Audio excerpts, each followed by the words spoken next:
Hello. Welcome to the second installment of Talking Aging Tuesday, part of ASA's new quarterly feature, Beyond Generations.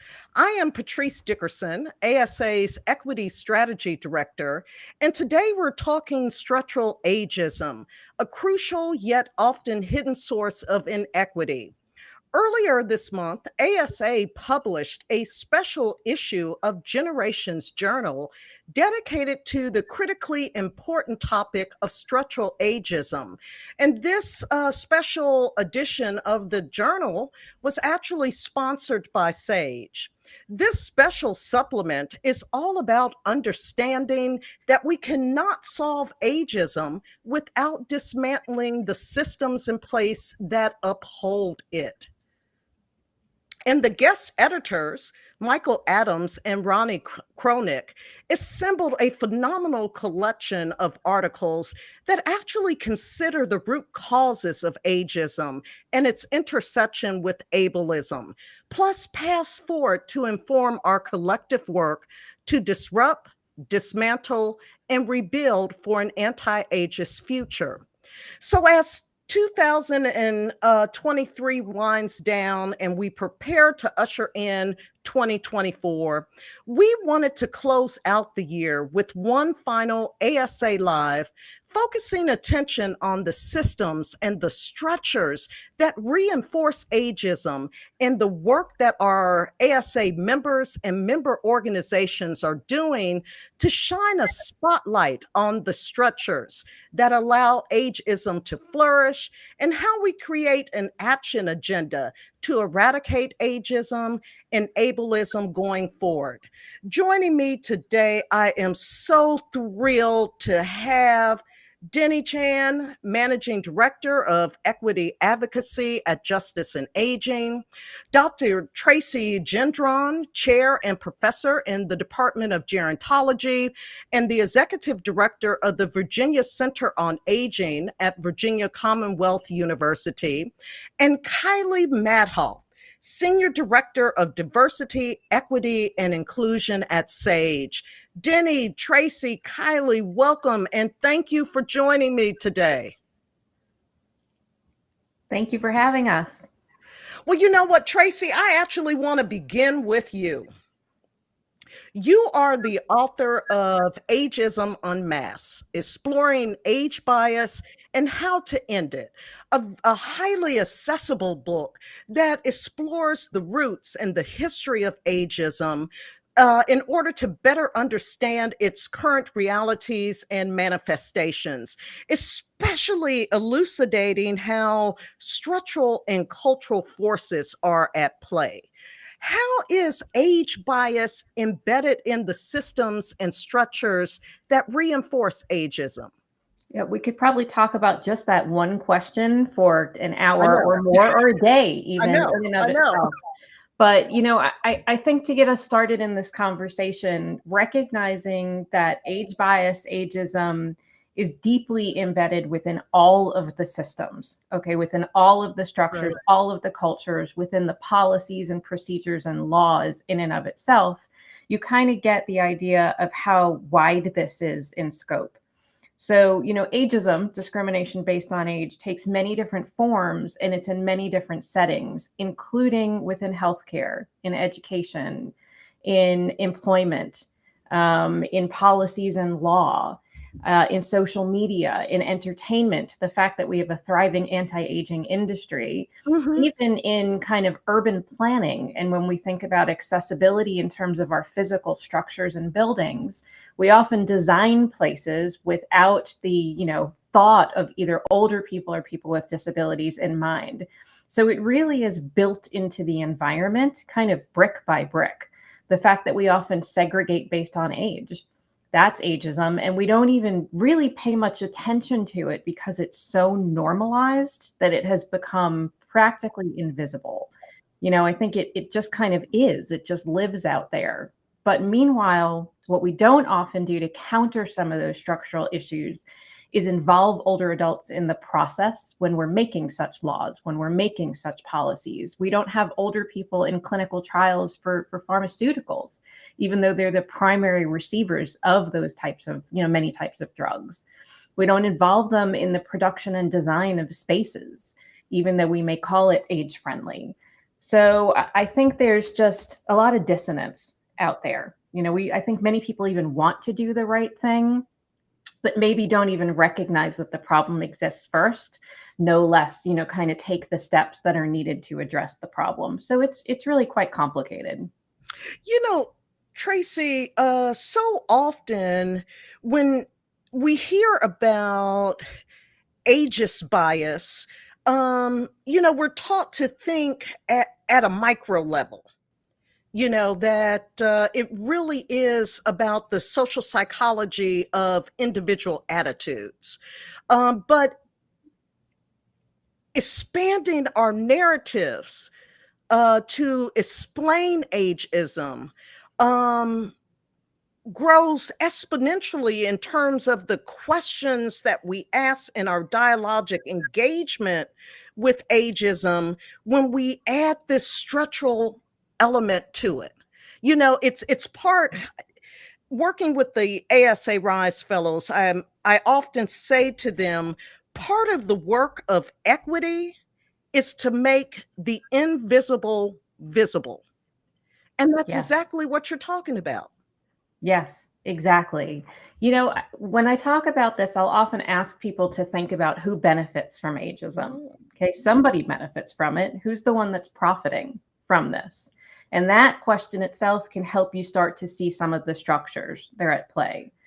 Take the anti-aging industry, the fact that there's billions and billions of dollars made on shaming people into looking, acting, feeling younger with supplements and cosmetics and procedures and dyes and all kinds of things, when the truth is, you can't stop aging ever. We are all aging every moment of our lives. And should we want to?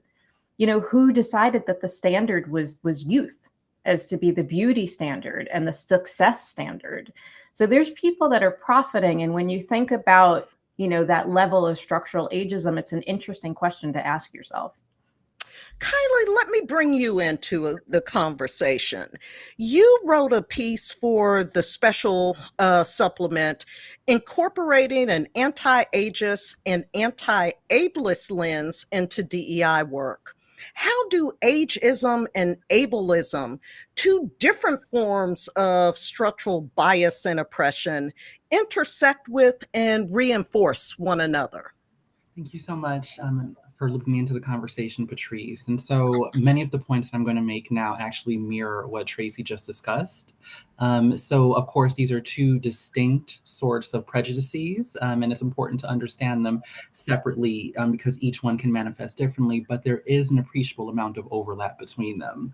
So first and foremost, what comes to mind for me are the shared stereotypes that often inform kind of ageist and ableist behavior, right? So there, I mean to talk about negative assumptions, right? So for both older adults and people with disabilities, they often face assumptions of dependence, incompetence, and or reduced agency based on their perceived age or perceived ability level. Also, connected to that is the loss of voice, right? So ageism and ableism both silence individuals and make it easier to dismiss their concerns and contributions, both at work and in our in the social sphere. Accessibility barriers, right? So this was something that Tracy just touched on, but I think it's often said that policies and laws are value statements, but also so is how we physically lay out our workspaces and our larger shared public spaces in general, right? So thinking about stairs, narrow doorways, lack of grab bars, so on and so forth. Of course, elevator access, and as a New Yorker who takes the subway, day. I think that's a huge topic here in the city, right? Is how inaccessible our subway system is for older adults and people with disabilities potentially. Also technology, right? Especially at work, so much of our current workscape is powered by rapidly developing technologies. And I think there's an assumption that everyone has the same sort of fluency in these increasingly complex interfaces. And oftentimes the work technologies that we have available don't have much of an assistive aspect to them to help bridge that digital divide. So I think that's something that we really do want to think about when it comes to how ageism and ableism intersect, especially at work. And then, of course, right, in terms of outcomes, there are healthcare disparities, right? So Tracy also just mentioned this as well. Older adults are often shut out of clinical trials, even if they are potentially going to be the largest demographic using a particular drug or therapy. So ageism and diagnosis, older adults' concerns may be dismissed due to age, leading to delayed diagnoses, and then disability and healthcare access, right? So we're talking about longer wait times, inaccessible facilities again, and lack of disability awareness, and how this might hinder a person's access to care. So those are the three kind of large areas where I believe that ageism and ableism intersect. I wanted to ask you, as a DEI professional and a DEI professional that is working on behalf of LGBTQ plus older adults in terms of the provision of elder services, how do you envision what an anti-ageist, anti-ableist future would look like? And thank you for that very kind of I wanted to say a utopian, but I'll say broad instead. For that very kind of broad and wide ranging question. So I mean, I'll share some of my wish list, as it were, both for work and for society at large. So vibrant intergenerational spaces, right? So senior centers kind of buzzing with activities that are shared by, people of all ages, from potentially coding workshops to gardening projects to any number of other initiatives that might foster mutual respect and learning. Accessible cities, again, as a New Yorker, by way of Chicago, the inaccessibility of many aspects of our urban landscape is a problem, and it's something that I don't think gets anywhere near the amount of attention or resources that it deserves, right? So just thinking about how do we make the public sphere as accessible as possible to people of all ages and ability levels. Technology that serves everyone. So assistive technologies, kind of I envision them seamlessly integrated into daily life. This can look like voice-activated interfaces on in the context of smart homes, empowering individuals with diverse abilities. I'm a bit of a techno-futurist, so do forgive me if I get a bit wonky with the terminology, but these are part of my musings. Healthcare reimagined, right? So age-friendly healthcare, medical facilities designed with older adults in mind, clear signage, comfortable furniture, etc. Disability inclusive medical teams, right? So healthcare providers with diverse backgrounds, of course, and expertise in disability, and also age-related concerns, ensuring that everyone receives culturally competent care, right? I think we often think of culture from the standpoint of, this is a group that I identify with or belong to, but also, yes, age and ability level should be incorporated into that sort of analysis. Also kind of lifelong learning opportunities. I think that educational institutions can play a huge role in this sort of idealized future by embracing people of all ages and ability levels, offering flexible learning formats and accessible platforms to foster continuous learning and growth. And this is going to become, I would argue, especially important as our economy, as the landscape of work changes rapidly. People are going to need to upskill and perhaps acquire different skills later in life than in previous generations. And we really want to think about people's access to platforms and institutions that will help them upskill. Then also just unbiased kind of workspaces. So age and disability being seen as assets, right? I think we often don't, I'll say many workplaces don't appreciate fully enough the value that a person's age can bring in terms of experience, both lived and acquired on the job, and just like really reimagining how we're assessing candidates at every phase of the interview process and recruitment process. Like, yes, like let's continue to go onto college campuses to, you know, try to find talent, but let's also think about areas where we might attract talent, you know, who are not slated to graduate from college in the next few months. And so those are but a few of the ways that I envision our future could look if policymakers and more civil society organizations took into account an anti-ageist and anti-ableist lens.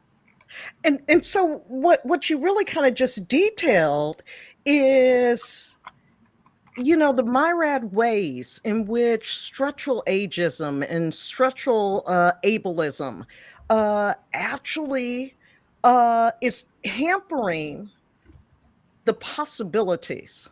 You Absolutely. know, yeah.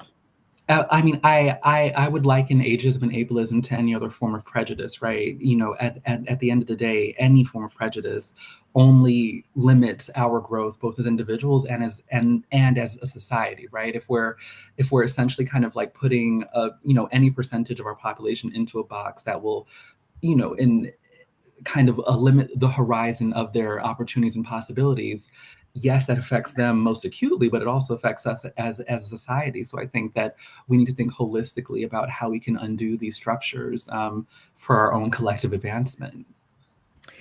Denny, I want to continue to flesh out the intersectionality matters of structural ageism.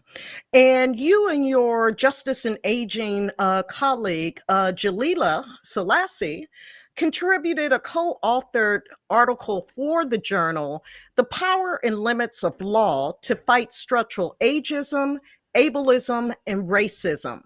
How does structural ageism and ableism intersect with other inequities based on race, gender, LGBTQ plus identity, and other marginalized identities?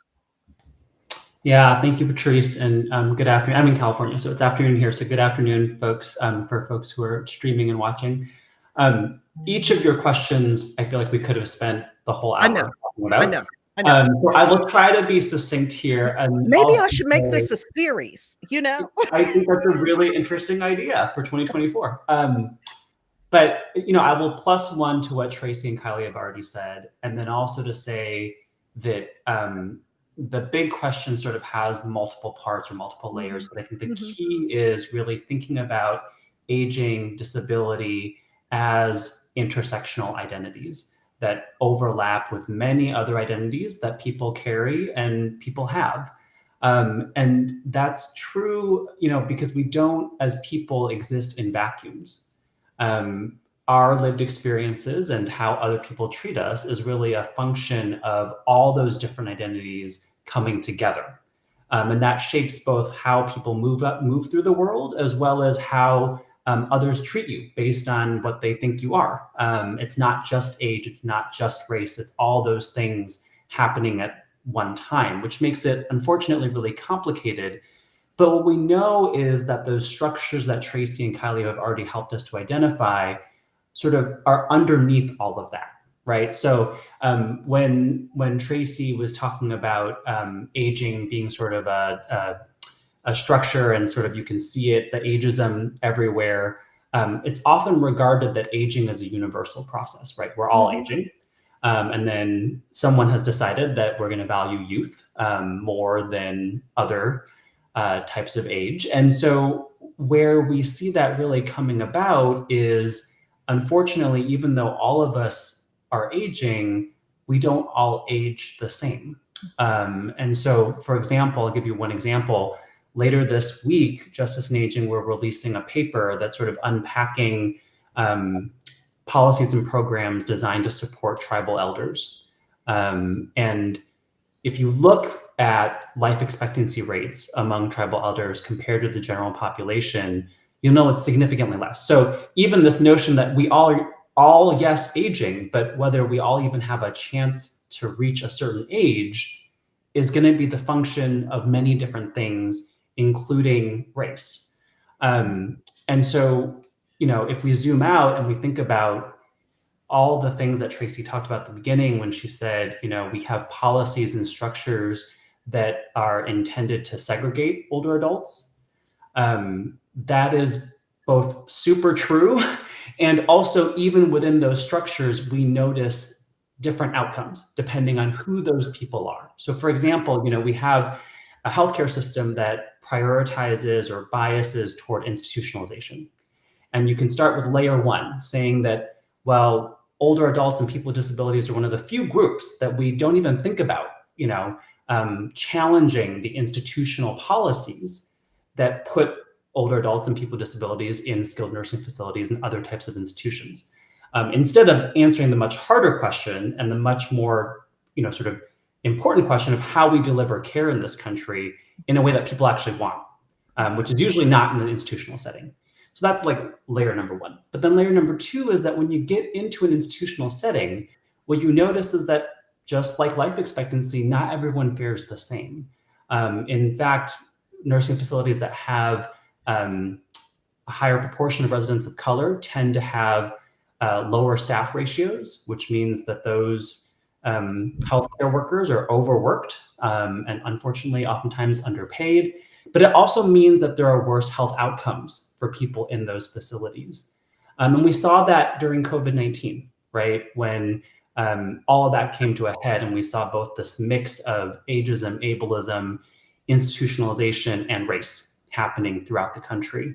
And then I'll also say on the flip side, for those older adults who are fortunate enough to have supports to stay at home, we still notice disparities there as well in terms of who has access to home care, both as a function of class, socioeconomic status, but also other identities. So that's an attempt in a somewhat succinct way to sort of unpack some of the layers happening. We all are aging, but we are not all aging equitably. As an attorney, and in your work with justice and aging, you really center your intellectual advocacy on law and policies. So, how do these intersectional effects of structural ageism and discrimination actually present themselves in our laws, in our federal policies? And yeah, just like all the structures that Kylie and Tracy talked about before, law and policy is at another structure. And right. so we see that in law and policy, there are some deeply entrenched systems of discrimination. So I'll give you sort of a couple of examples. One is, we all know that as we work, we are in a country where we work and we work and work, and then one day we retire. And if we're lucky enough to have that time and that chapter in our life, we get retirement income. And how much you get in that retirement income is a function of how much you, quote unquote, put into the system when you were working. And I think the key word in your question, Patrice, is the word compound. So as we think about forms of discrimination, older adults are really one of the few groups that will have to bear the brunt of that discrimination and have that change and compound over a lifetime.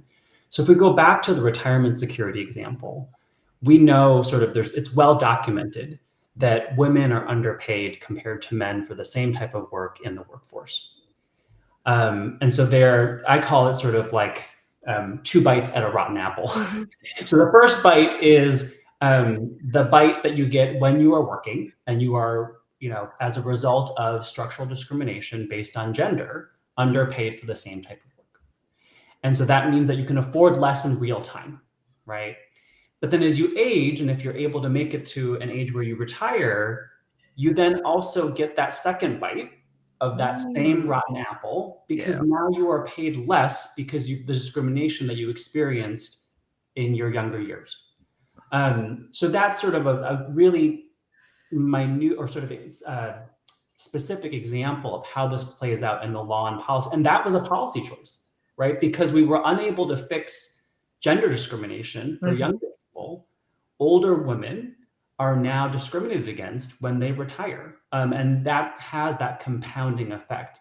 Another example that I think is really important and sort of just shows how deep this stuff is and how it's all related. We can't think about age and disability in different silos.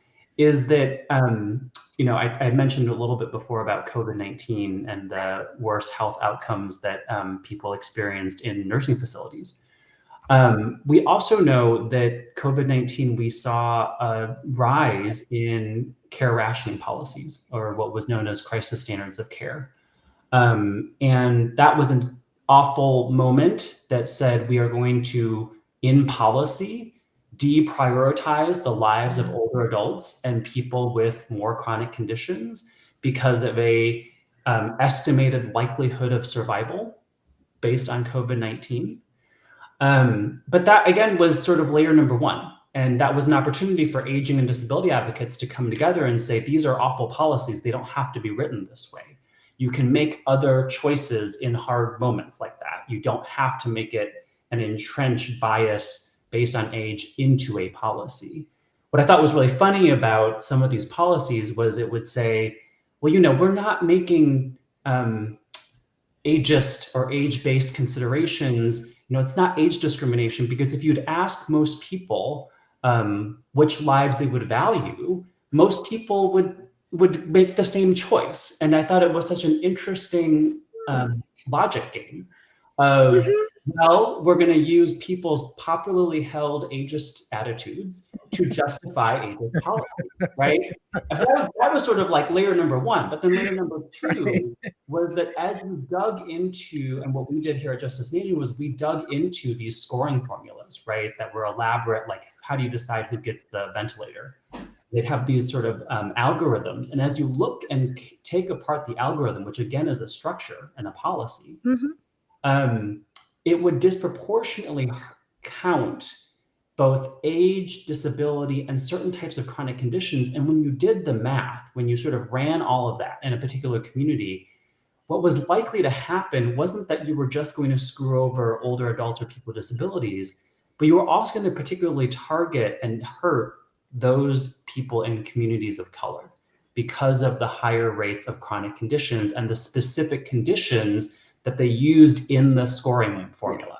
So, we were able to file some administrative complaints as advocates to say, you're not just hurting. I mean, it's awful already to hurt older adults and people with disabilities based on these discriminatory policies, but you're also actually hurting efforts to advance race equity in healthcare, because the people who you are now deprioritizing are the people in those same communities.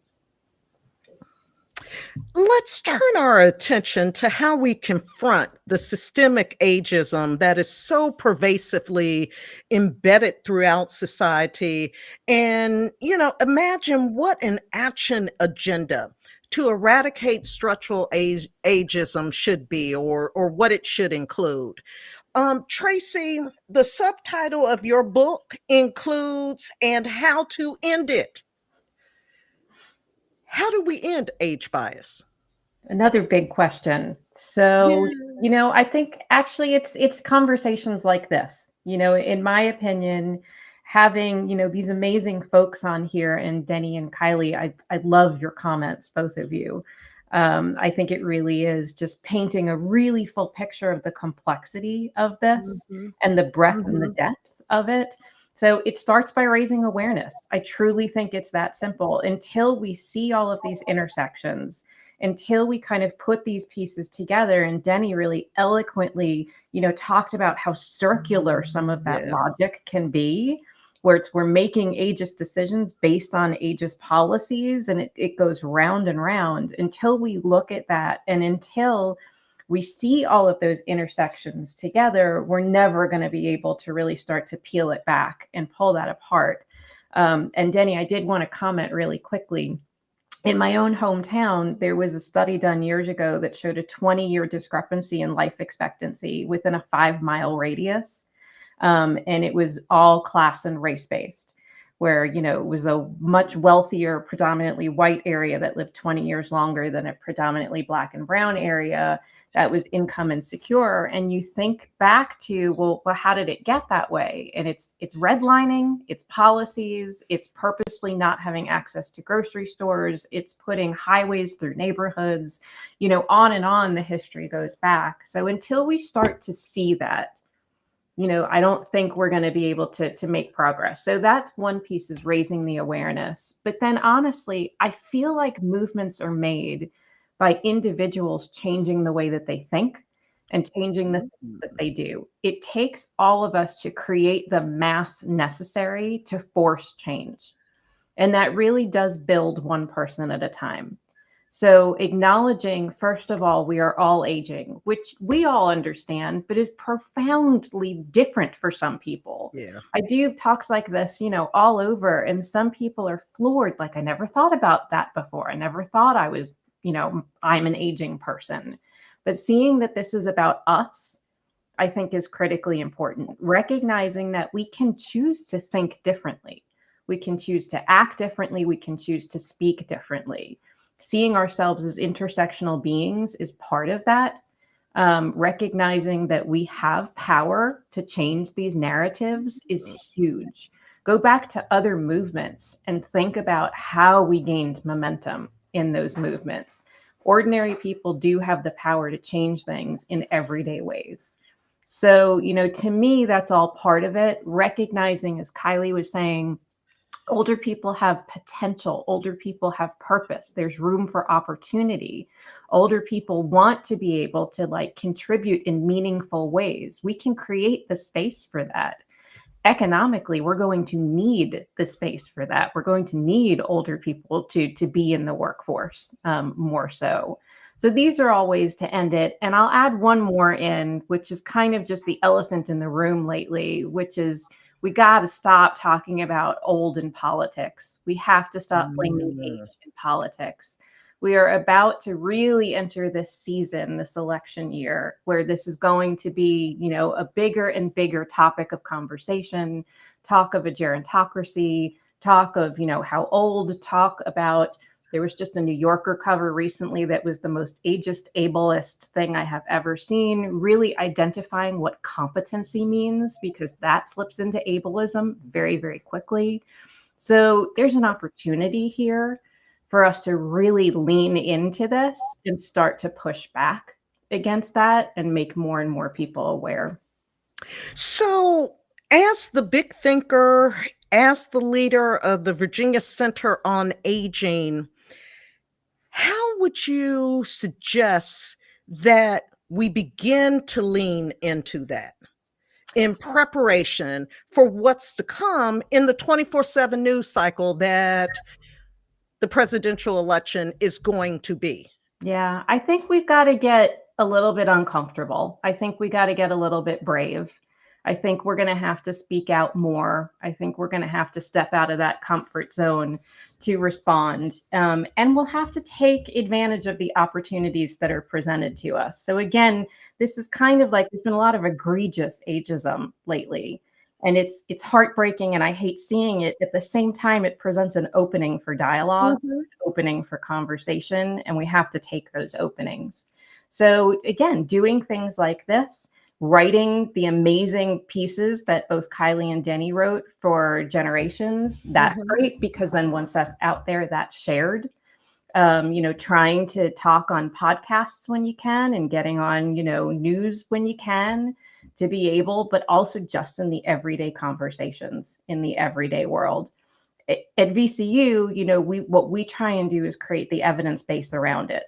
And that's also really important. So create the evidence base, do the research. So what you're talking about can be presented in a way that this is factual. I'm not just saying this. We actually did the research to present this. And then educate as much as you possibly can. And part of what you're doing at the center is not only creating the evidence, but providing an on-ramp for folks to actually enter the conversations around how we challenge ageism and how we embrace aging. I love that. Yes, the on-ramp. I'm going to use that, Patrice. That's awesome. Yes. Come join us. for any conversation, for any class. And I will say making education more accessible is part of it. Right. Making it more affordable, making it more accessible. And as Kylie mentioned this before, looking at, how we educate people of all ages and all stages of life for their future selves is part of that too. And I would think for you, Tracy, a special concern is how we actually bring folks to the academic study of gerontology. Yes. Yes. Oh my God. I would love for every single person to at least just take one gerontology class. Not everybody needs to be a gerontologist, but even just one class could make a huge difference. And geriatrics, probably even more so. We really need to think talking about structurally about how we add geriatrics curriculum in as a standard for nursing, for medicine, for pharmacy, for social work, for all of these things where these disciplines are going to end up working with older people and they have no formal training on it whatsoever. So yeah, there's a lot of work to be done in that space. So, Kylie, you have really been incorporating structural ageism and ableism in your DEI work at SAGE. How are you going about that with intentionality? Absolutely. So I'll start off by sharing a few kind of high-level points about how SAGE has incorporated kind of a critique or refutation of ageism and ableism into our work. And then I'll share a few tips about how comparable orgs or other organizations can do the same if that works. Yes. Yeah, just some high-level summaries. So in our programs and services, we recognize that LGBTQ plus elders experience ageism and ableism differently, depending on, as Denny said, many other factors, including but not limited to race, gender, identity, socioeconomic status, and many others. And of course, like in New York City, language access is a huge question as well. And so we tailor our programs and services accordingly, knowing that the people that we serve are not a monolith in any way. Also, staff training is an important part of making sure that SAGE staff, those who are providing the services, both directly to our constituents and those who make the provision of those services possible, making sure that they're trained to understand and address the specific needs of LGBTQ plus elders facing ageism and ableism, and to ensure culturally competent and inclusive support. Also, on the advocacy and the policy end, we challenge ageist and ableist policies at every juncture when possible. So we actively advocate for policy changes that promote equal access to healthcare, housing, and social services for LGBTQ plus elders of all abilities and ages. Visibility and representation are also a very important part of our marketing and communications work, as well as our public-facing advocacy work as well. And so we seek to always raise awareness about the unique challenges faced by LGBTQ plus elders through research, public education campaigns, and media outreach.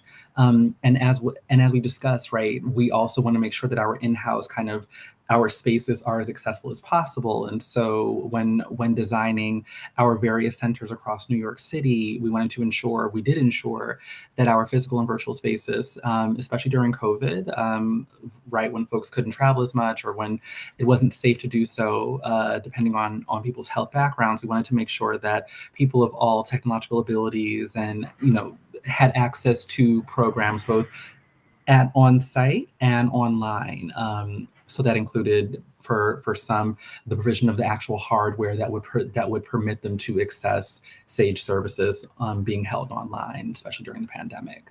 Intergenerational programming is a huge part of our anti-ageist and anti-ableist work. So we have a series of programs that connect LGBTQ plus elders with younger generations to again help break down those barriers that might crop up, like when it comes to age, and then our peer support groups. So we facilitate a wide array of support groups specifically for LGBTQ plus elders who are facing various challenges, ageism and ableism included, and creating a safe space to share those experiences, one, so that people don't feel isolated in what they might be experiencing in life as pertains to ageism and ableism, but also so that we as the providers of these services are aware of what the challenges are that they're facing, so we know what we're trying to solve for in our corner, as it were. And so with all that being said, how might other organizations replicate what SAGE is doing? So first and foremost, you have to have a very clear sense of what the issue is, right? So start with a team-centric approach. So SAGE is a large and complex organization, and I don't think that we're unique in that, right? Most organizations have internal divisions and teams, and that's great. But make sure that leaders from each department are bought in from the beginning, to garner kind of like as much alignment as possible between goals and the on-the-ground realities and capacities of each department. That is critical. Then focus on systems, right? Not just minds. So we want to encourage our colleagues and ourselves to be aware of our own assumptions, of course, around age and disability, but we also want to make sure that the assumptions that we all carry inevitably, that we can't act on them in a negative way. So having those sorts of systems in place to mitigate any sort of like, unconscious bias that might crop up. Also monitoring and repeating, right? So once you have a system that works for your organization, make sure that you have a method for assessing its efficiency, right? Like you want to make sure that what you're doing is actually addressing the goal that you started out with. So this is just as necessary for your IT department as it is for your DEI team, as it is for your public facing kind of like services team, right? Like making sure that everyone has metrics that they can kind of measure their work against and measure their progress against when it comes to mitigating these biases, in both internally and externally. We lost you, your audio, Kylie, near the end. I'm so sorry. What was the last thing you heard? You're out again. Oh, dear. Can you hear me now? I can. Okay, I'm so sorry. What was the last thing that you heard? We lost you again, it looked like. I think you were almost finished your thought. I'm going to hazard a guess. Maybe it was the third step that I was on about You monitoring. had started the third step. I had started the third step. Great. Yeah. So and then you kind of went out and you came back in. Yep. Sounds good. Well, I'll just kind of give a very brief synopsis before the audio cuts out again, is that, yes, just monitoring, measuring, and repeating. Once you've built your system, make sure that all your teams across the organization are very clear on what metrics they're measuring their progress against when it comes to measuring any sort of bias, including ageism and ableism. Thank you, Kylie. Denny, I have to ask you, how can we use law as a tool to effectuate anti-ageist, anti-ableist change? Yeah, another big question. Right. I will say a couple of things. One is that the article that Galila and I co-wrote for this special edition of Generations really walks through both two sides of that coin. One side being ways in which law and policy have really advanced the rights of older adults and people with disabilities. And then unfortunately, the flip side of that same coin is ways in which law still continues to limit. Right. And so I would encourage people to read the whole thing to sort of get because it's important to understand how law is limiting. Yeah, and I think oftentimes we think, especially for folks who are not attorneys or not as familiar with the legal profession, it almost might seem oversimplistic, the ways in which law can, just sue, sort of a thing in a very litigious country. And I think it's actually much more complicated. So, we talk about the ways in which the nursing home reform law, Olmstead, Goldberg, these sort of big legal developments in the landscape of the rights for older adults and people with disabilities have carved out this path to really secure people's rights. But that path is not without potholes, right? That path, for example, because of recent Supreme Court rulings and various challenges on a federal level, it's really difficult. That first question you started off with for me was intersectional, right? Right. Our laws really don't have a great way of thinking about and looking at and analyzing intersectional claims. That continues to be a gap, but almost in some ways, it's a gap at the most basic core, right? Because we started off by talking about how people aren't just one-dimensional, they're multidimensional beings. And so the law really still has not found a way to, in my opinion, properly analyze an intersectional claim. And in fact, efforts to try and move in that direction sort of swing back to a very siloed approach. What is the one category of discrimination that you're experiencing? And then what's the legal standard? Because that's unfortunately the problem that we have, is sort of this patchwork of different legal standards and protections. But I think that's where we also have the opportunity, Patrice. Because I think one thing that's sort of underlying this entire conversation is that if we think about ageism and ableism as structures, we also then have the opportunity to lean on and pull from all the great work that other people have done in investigating, interrogating, and disrupting other structures like racism and sexism. So we can say things about, disparate impact, or we can say things about, just sort of like lenses and tools that we've used to understand the problem in a different context. We can borrow and curate that in a way that makes sense for older adults and people with disabilities. So that, I think, is the tremendous opportunity. I will also say that, as someone who is fully aware of possible credibility issues of this current Supreme Court and how various rulings recently have impacted people's faith in the law, is that I still think as an attorney, there is tremendous power in law to fight and advance social change for older adults and other marginalized communities. I do think we have to be realistic, right? And that this is not just a 5-year stint. This is not a 10-year stint. This is a long game. And to Tracy's earlier point, and there were some questions about education, I think what we also need to be thinking about is building a cadre of attorneys who are interested in this work and in thinking about intersectional discrimination and thinking about older adults. I remember when, in the before times when we were more in person, I would table at various law schools to recruit for summer interns. And I remember many years where I would get they would seat me right next to like the Children's Law Center. And the Children's Law Center was always immensely popular, and I think they do great work. And they had a line of prospective law students who wanted to talk to them about working with them for the summer. And I was lucky on a good day to get maybe 2.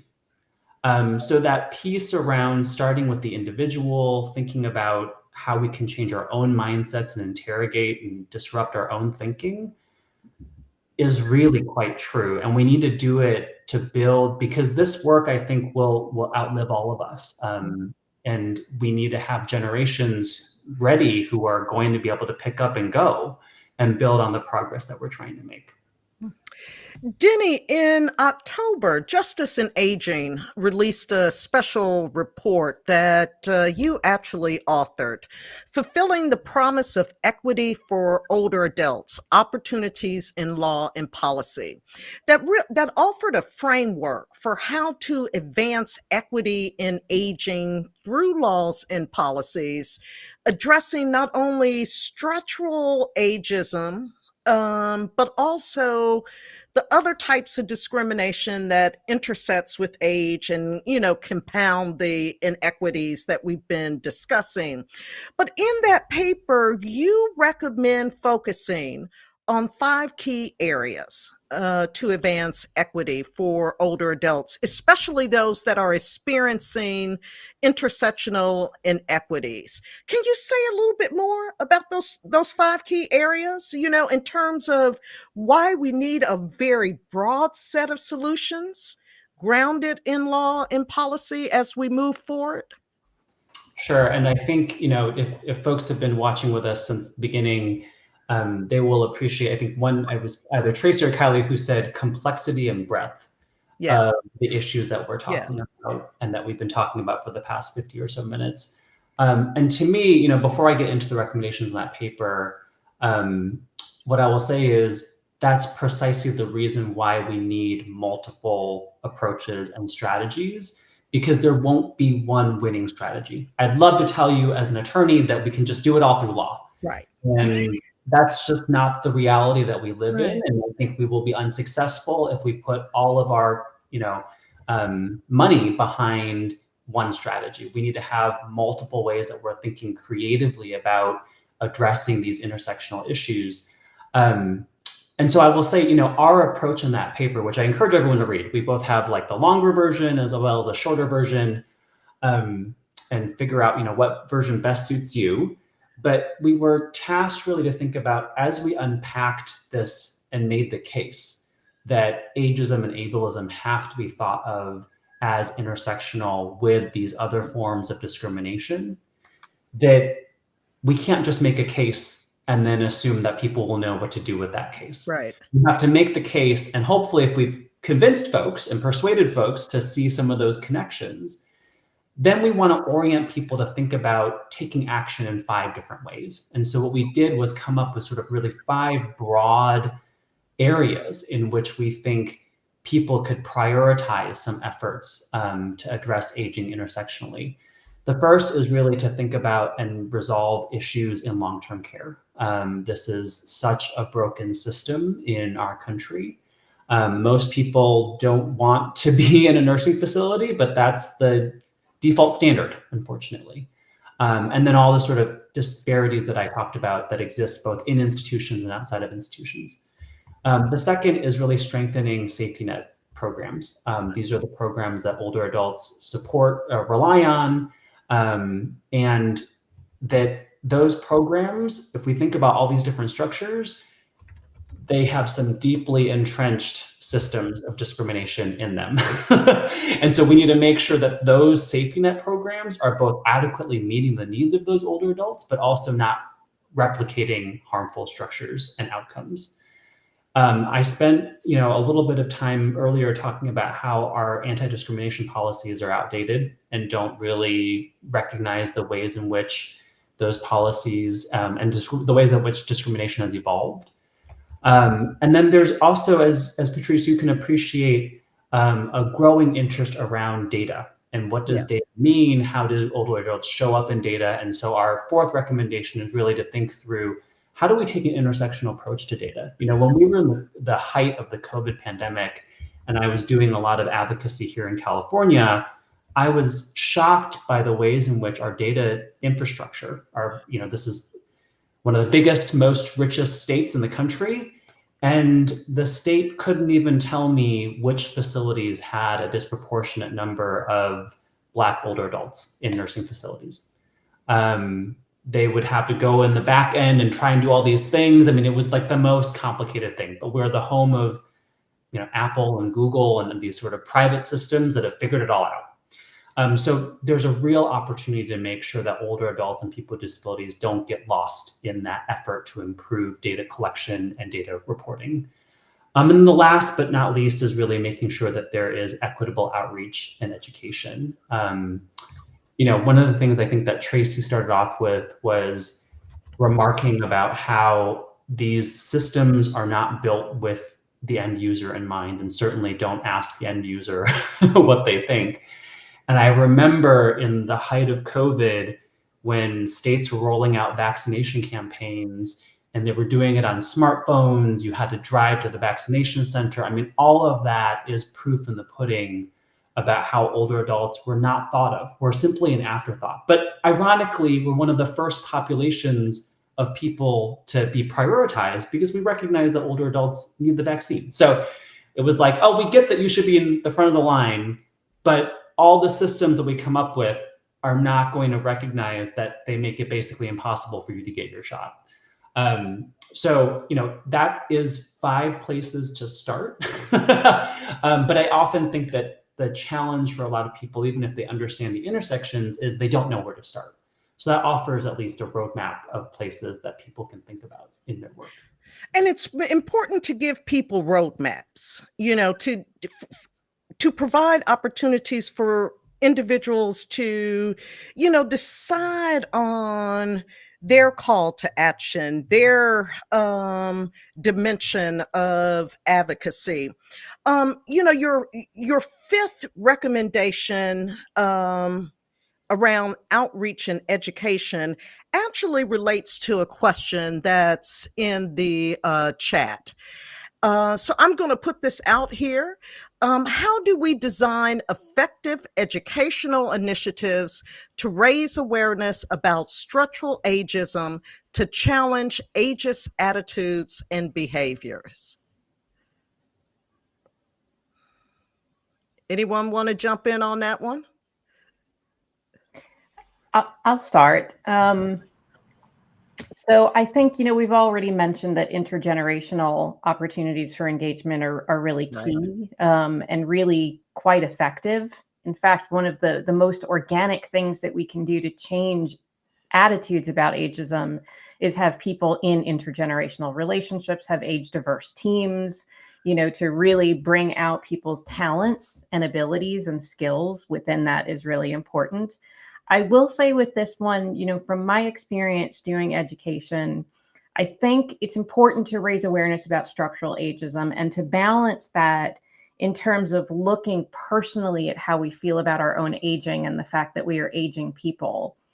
I do think, one little caveat is when I do talks with people and education with people, I like to give them something that makes them feel empowered in terms of how they can change. And when we're talking about structural ageism, structural, discrimination at all levels, I think it can sometimes feel a little bit disempowering for people because they're like, how do you want me to change that?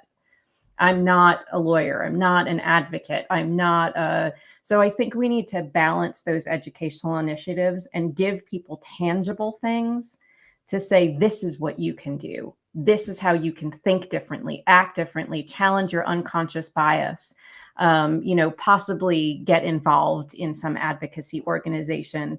But, as Denny said, we need a lot of different variety of opportunities for people so that they can plug in and there's no wrong place to plug in.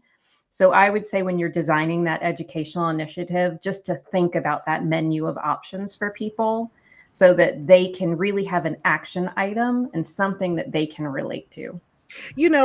I love Denny's concept of the roadmap. And now, Tracy, you're giving us the menu. That they work well together. People need choices. Yeah. Yeah. Well, we've only... Go ahead. Oh, I'm sorry. No, I was going to plus one what Tracy said. Like, I really do stress. I think having concrete examples that people can to help kind of demystify what we mean, like when we're using these terms, is super critical for just comprehension and structuring kind of educational initiatives. Also, I would just add on making it personal. I think, if beauty or the advantage of confronting ageism is that, as we've said throughout this panel, is that everybody is aging all the time. It's an inevitable part of being alive. And so I think focusing on how we can, making it personal, in a sense of giving people a hook to realize, oh, this isn't just society. This is about me. Yes, this might be about a demographic I don't belong to yet, but if I'm on this earth long enough, I one day will. It's just math, right? So I think putting that there, also challenging mindsets, right? Because ageism shows up in so many kind of small but still pernicious ways, right? Like in our political dialogue right now, right? It's rife with ageist kind of commentary. Also, the kind of cosmetic industry is awash, as Tracy mentioned at the top of the call, awash in just ageist imagery and metaphors and things of nature. So really, incorporating that in to making sure that people understand just how pervasive this is, and also how this negatively affects truly all of us at all ages. Tracy, Kylie, and Denny, we have only begun to scratch the surface. There's so much more we can and should discuss about how to talk about structural ageism and how to shape policy and advocacy for an equitable, anti-ageist, anti-ableist future. From the bottom of my heart, I thank you for joining me and offering your insights. What I know for sure about tackling ageism is that it's imperative that we change the narratives that we offer to explain the causes and the contours of ageism. Changing the narratives that we perceive about ageism allows features of ageism that remain hidden to come into view.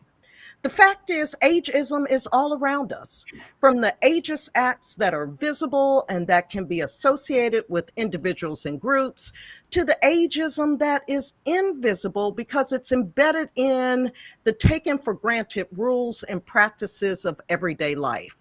This theater of ageism, with the actors on the stage who engage in ageist actions, and the staging of ageism through social structures, is explained to us by the ideals and the policies that surround us.